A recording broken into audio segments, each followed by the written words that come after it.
back to the kingdom of heaven.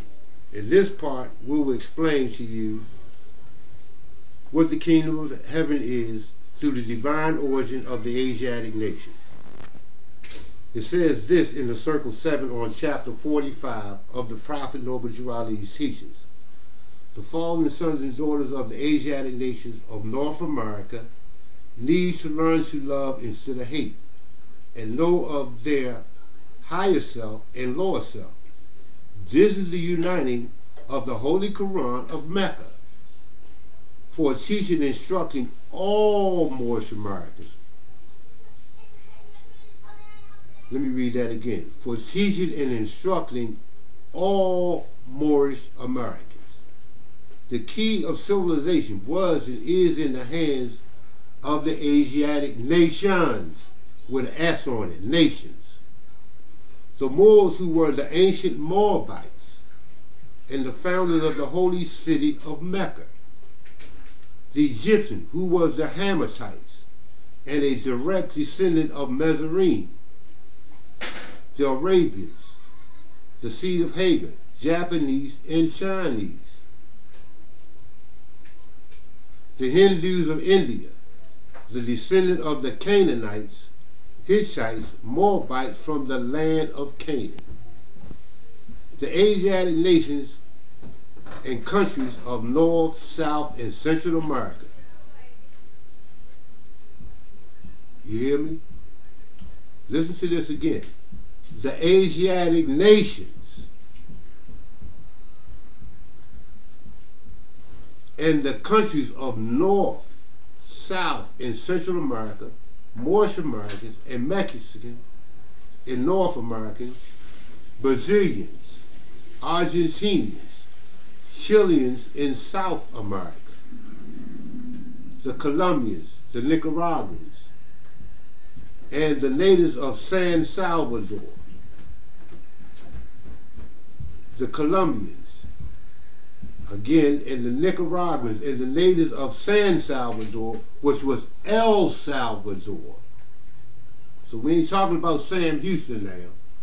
We talking about El Salvador in Central America, etc. All of these are Muslims. But maybe not today, because we see all these countries we are talking about is under Christianity. Islam, under Christianity, under who? Ferdinand and Isabella, who came in this part of the world. Islam. Islam, that's it. The Turks and the Turks are the true seeds, descendants of Hagar. Hagar Bey. That was Hagar Bey, brothers and sisters, who are the chief protectors of the Islamic creed of Mecca, beginning from Muhammad I to the founder of the Uniting of Islam by the command of the great universal God Allah. See, Muhammad came and he what? He unified Islam. It says here again, the beginning from Muhammad I, the founder of the Uniting of Islam by the commander of the great God Allah. That means that Islam was all over the place. It was loose. But Muhammad came and united it. How did he unite Islam? By making all the gods one. That's how he united. He said, the people of Mecca say, who is this man called Muhammad that can combine all the gods into one God? Based on their what?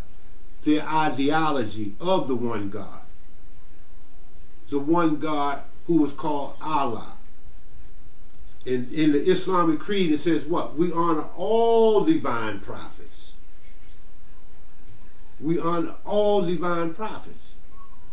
And this is what the Prophet Muhammad did in his crusade. Islam. This is the kingdom of heaven, brothers and sisters. From the beginning of who? Abraham, the great fathers, through the genealogy which I just read to you, through that process, we're all one family. All one family. Bearing one free national name. We're talking about the civic and the divine origin of what? the Asiatic nations, North, South, and Central America.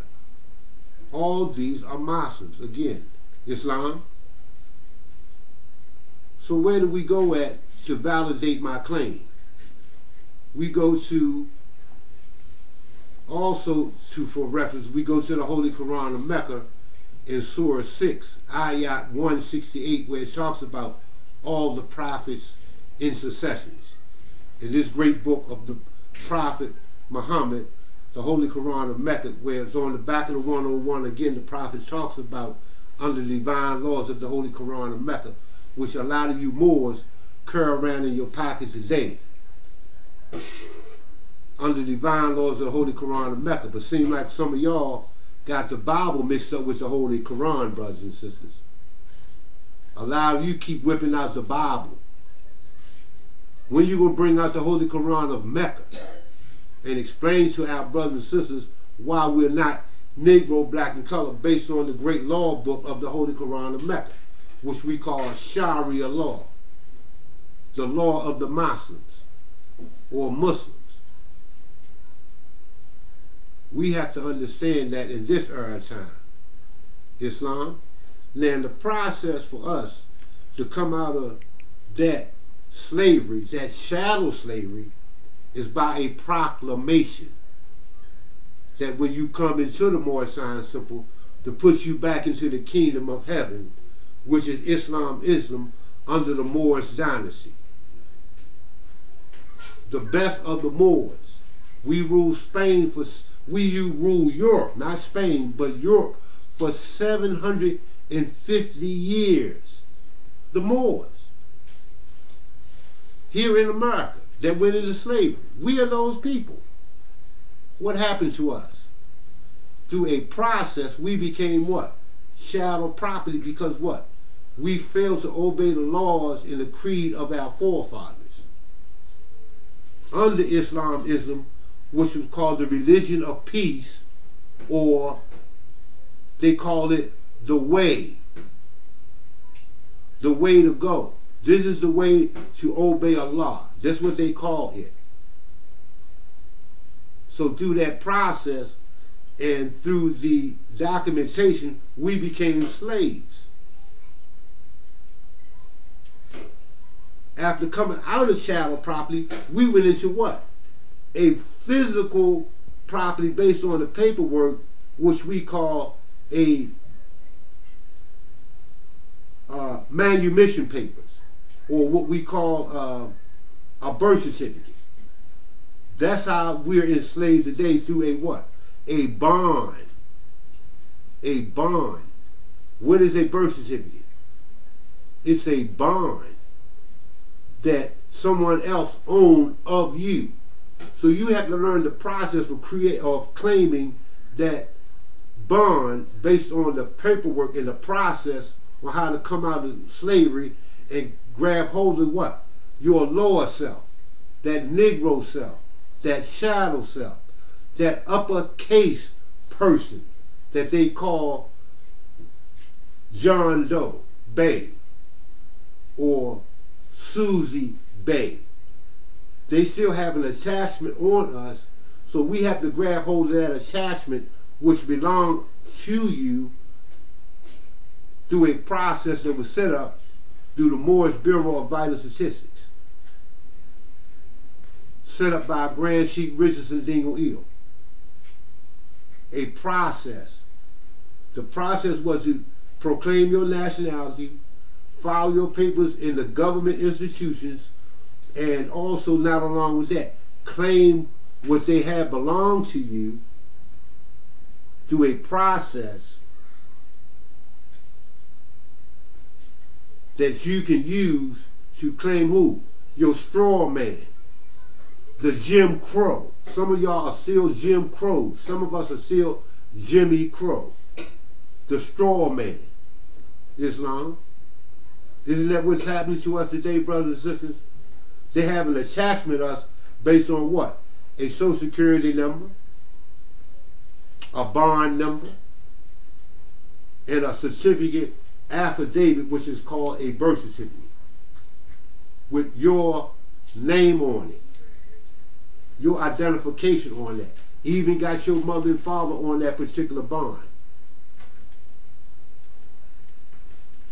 So we have to go back and claim all that along with our mortgage inheritance, so no one will hold us in slavery under no certificate.